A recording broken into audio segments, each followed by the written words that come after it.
So what's up guys, it's Ash here, welcome back to a brand new video. I'm going to be honest with you, this video might be a little bit short. I'm really not feeling too well today. I've had a migraine pretty much all day and yeah, I don't feel too good. So I did play some games last night with the 4222 to help me with today's video, which is good.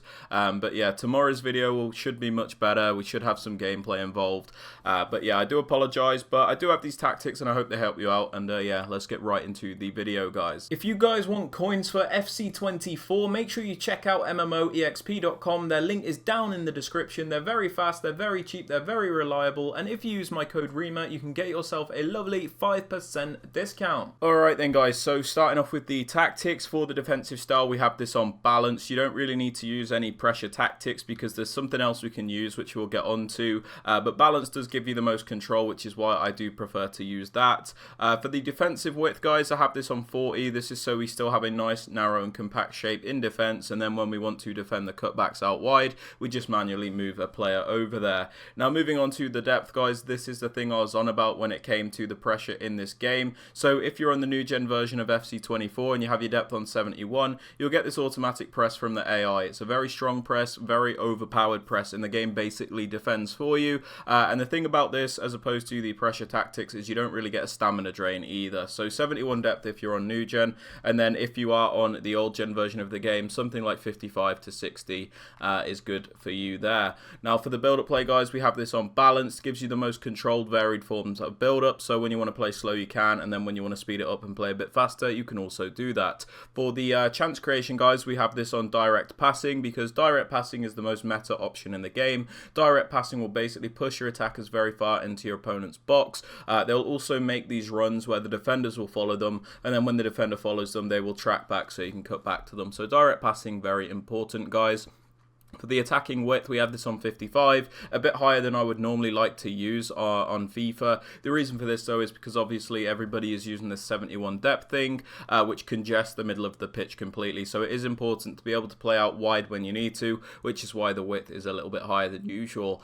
For the players in box guys, we have this on 6. This is so we can get a few players into the box to finish off our chances, but we don't overcommit everyone. And the corners and free kicks, we just have them both on 2, but you can do what you want with that. Sorry to interrupt the video guys, but I have noticed around 90% of you that watch the videos are not subscribed to the channel. So if you are enjoying the content or finding it helpful, please consider adding that subscription, as it does help me out massively. Also don't forget to drop a like on the video as well. And with all that aside guys, I hope you enjoy. Let's continue. Now for the instructions guys on both the strikers, pretty self-explanatory, but we have them on stay central and get in behind. Stay central is good for me because I prefer them to be in the central positions as opposed to out wide, and I also like to have them on get in behind, so they're always looking to get in behind those high defensive lines which people often use. For the wide cams guys, we have them on come back on defense and get into the box for cross. Come back on defense will make it defend in a 4-4-2 shape, which means we're going to be really solid in both the attack and the defense because we will leave less gaps when we are defending. So the right cam will defend as a right mid, left cam left mid.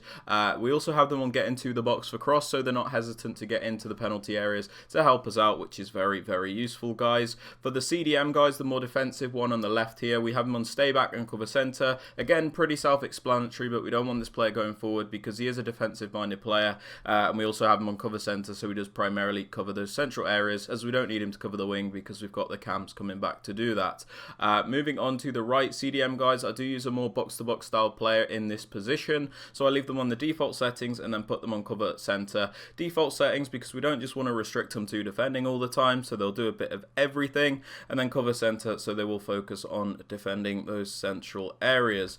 Now moving on to the left back guys, my more attacking minded fullback, I have them on balanced overlap. This is so we can get that extra width when we are going forward, because the 4-2-2 is still quite a narrow formation, so having this wider option stretches out your opponent's defense and is very, very useful. So your more competent fullback, balanced overlap, and then the other one that is more defensive, stay back and overlap. This is so you always have at least 3 defenders back at a time, but when you send them on a run forward, they'll make the overlapping runs to add that width. For the centre backs guys and the keeper, I just leave them alone. But yeah, they're my tactics and instructions for the 4-2-2. I hope you have enjoyed, found it useful. If you have, please be sure to drop it a like, sub to the channel if you are new, and don't forget to turn on notifications. And with all that aside guys, I hope you have a great rest of your day, and I'll catch you all in the next one.